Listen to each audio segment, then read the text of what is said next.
We just got the second trailer for Fantastic Beasts: Crimes of Grindelwald, and my god, there were so many Easter eggs and so many jaw-dropping moments. In this video, I'm going to break this trailer down, explaining and giving my opinions on certain areas. Remember, these are just my own opinions, so not everything is confirmed. Now that we've gotten that out of the way, let's get started.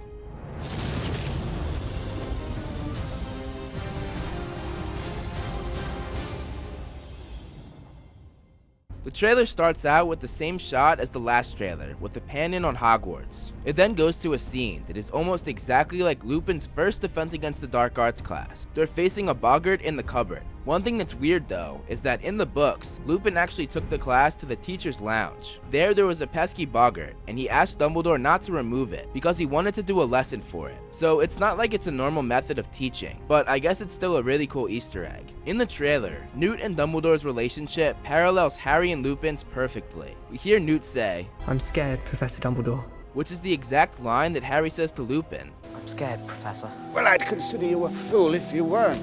When Newt comes up to face the Boggart, it transforms into a desk, and he says, "What Mr. Scamander fears above everything else is..." Having to work in an office, sir. Which is spot on to his character's personality that we've seen so far. One thing that doesn't make sense to me though is why Dumbledore is teaching a Defense Against the Dark Arts lesson in the Defense Against the Dark Arts classroom, because he taught Transfiguration. He was in this classroom in the first trailer as well. I guess it could be that the rooms had changed since Harry's time, and I guess one could say that a Boggart could make a great Transfiguration lesson, as they're the masters of transfiguring. I'm assuming that this scene is a trip into the Pensieve. One thought I have is that Newt initially looked skeptical of fighting Grindelwald when Dumbledore says that it has to be him, so maybe Dumbledore is showing him this memory to convince him to do it. And I'll talk more about this once we get farther in the trailer. We get a shot of a moving statue, and it looks like Tina is the one that brought it to life. In the original series, this was done by Dumbledore and the Ministry of Magic to hold Harry back and to protect him while he fought Voldemort. We also saw McGonagall bring the Knight statues to life in Deathly Hallows to protect the school during the Battle of Hogwarts. So Tina might be bringing this statue alive, possibly to help in a fight or to use it as protection.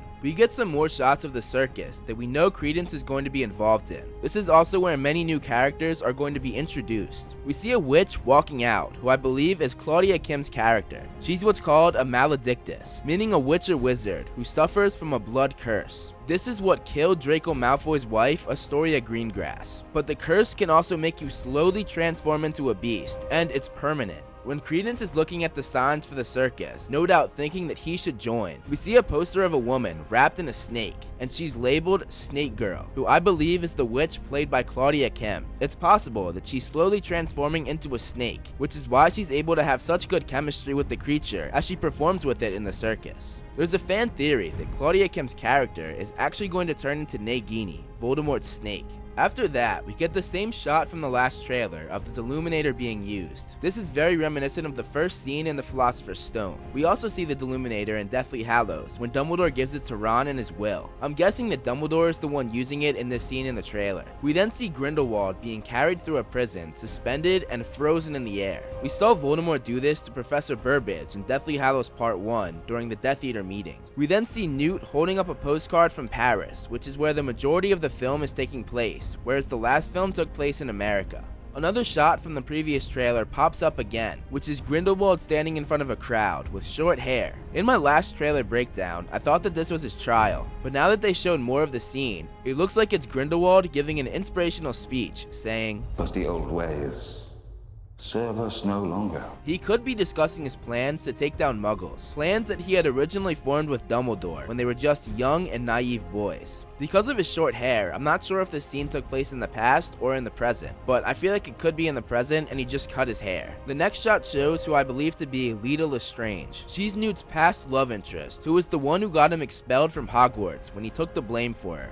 The next sequence shows a black cloth falling over the city where the main heroes are. This could be something with an obscurial, or just a spell or curse that Grindelwald put over the city. This happens right after Grindelwald finishes saying the line that I said earlier, and how the old ways don't work anymore. So this could maybe be a cleansing thing to get rid of Muggles just as he wanted. It's possible that he's using Credence and his obscurial powers. There's evidence to this as Credence is shooting out black stuff from his hand later on in the trailer. We then hear a voiceover saying, Grindelwald had a vision. This is said as Grindelwald looks at a translucent picture of who I believe to be Credence. And if it is Credence, the vision that they were talking about was Grindelwald using Credence's obscurial powers, as I just mentioned. We get a few shots of some of the new characters, including Newt's brother Theseus Scamander. Next, we see Credence and the Maledictus character walking, and it's clear that the two grow close during the events of this film. It looks like she helps Credence control his powers. This next shot is very interesting. It's who I believe to be the character named Melusine, I'm not really sure how to say her name. It took me a while to find these creatures on Pottermore, but after doing some research, I think that they're either Kneazles or Wampus cats, both of which are cat-like creatures with blue eyes. Kneazles have a knack for spotting shady characters, while the Wampus cat is a known wizard killer, and judging by the way that they're walking, it looks like they're about to pounce, so I'm leaning towards them being Wampus cats. The CGI for them in the trailer is absolutely awful, but hopefully it's unfinished and they just had to rush for Comic-Con, so hopefully they'll finish it and make it look better in the final film. The next sequence shows Newt and Dumbledore talking, and Dumbledore asks them to hunt down Grindelwald. So you're asking me to help hunt him down? The next part is my favorite part of the trailer. We hear Dumbledore say, "I can't hunt him down." And we get a shot of Dumbledore looking into the mirror of Erised, answering a question that we've had since the very first book, when Harry asked Dumbledore what he would see if he looked in the mirror. We see that his most desperate desire is Grindelwald, the love of his life. This shot perfectly explains why he doesn't want to go after Grindelwald himself. We know that Dumbledore puts off fighting Grindelwald for far too long because he doesn't want to fight the man that he loves. Now, coming back to the pensive that I mentioned earlier, I feel like we might be getting a Prince's Tale type sequence in this film, but this time for Dumbledore. As I said before, I feel like these flashbacks are Dumbledore showing Newt his memories. He's doing this to explain to Newt why he doesn't want to be the one to take down Grindelwald. I feel like that shot of Dumbledore in front of the mirror is going to be very similar to the shot of Snape holding Lily's dead body. Both in love with someone they know that they can never have, a love that haunts them all their lives. Right after that, Jude Law shows that he is Dumbledore, with the way that he perfectly delivers this line. It has to be you. In your shoes, I'd probably refuse to. He perfectly shows off the charm, sarcasm, and confidence that Dumbledore is so known for having. Good evening, Newt.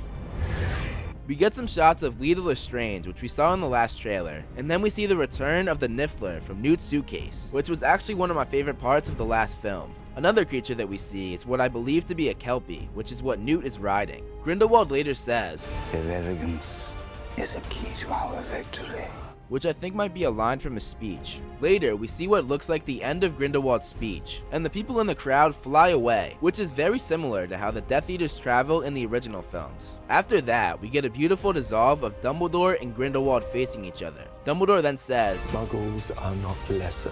turning a full 180 of what he said when he was just a boy with Grindelwald. I don't think that the two are actually in the same room, nor do I think he was talking to Grindelwald, because I think that they're saving them coming face to face for the final film when they have their epic duel. Because of this, I think that Dumbledore was most likely saying this to someone else. In the next sequence, we see what I believe to be the French version of the Ministry of Magic. It looks like the heroes have to go through an obstacle to get through to something or somewhere. This is very reminiscent of the trio having to get through the obstacles to get to the Philosopher's Stone. The shot of the dragon-like creature in the flames I think is Fiend Fire, one of the only things that can destroy a Horcrux, but it's very unpredictable and hard to control. Fiend Fire can take the shape of any number of beasts, such as dragons, snakes, eagles, and many more, so I think that's the most logical guess. We saw Fiend Fire in the original series when Crabbe lost control of the Fiend Fire that he had cast. The Room of Requirement then burned up. In the Order of the Phoenix movie, we also saw Voldemort use this during his battle with Dumbledore. I don't think that it was ever specified that the flames had to be orange, at least not to my knowledge, so I think that they could be blue. We see Tina save Jacob from these flames, and see the gang struggling to fight it off,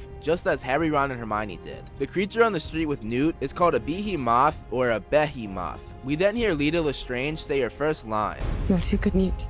I feel as though this line hints to their romantic past. She then says, You never met a monster you couldn't love.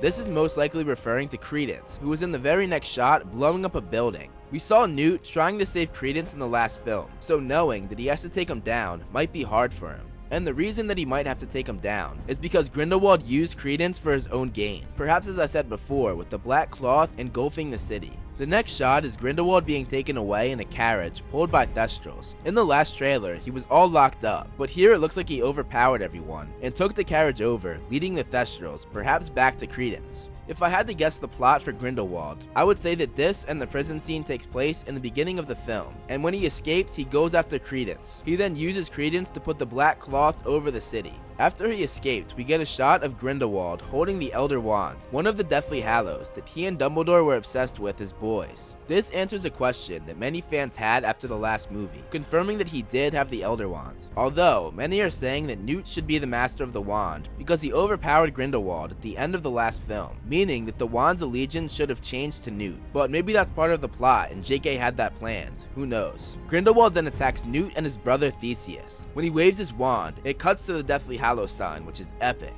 And finally, we get a huge Easter egg, finally meeting Nicholas Flamel. He's the man who worked with Dumbledore to create the elixir of life from the Philosopher's Stone. The trailer ends when we get some classic Jacob comedy. Jacob Kowalski. Oh, you don't look a day over 375. I'm so excited for this film and cannot wait till it comes out in November.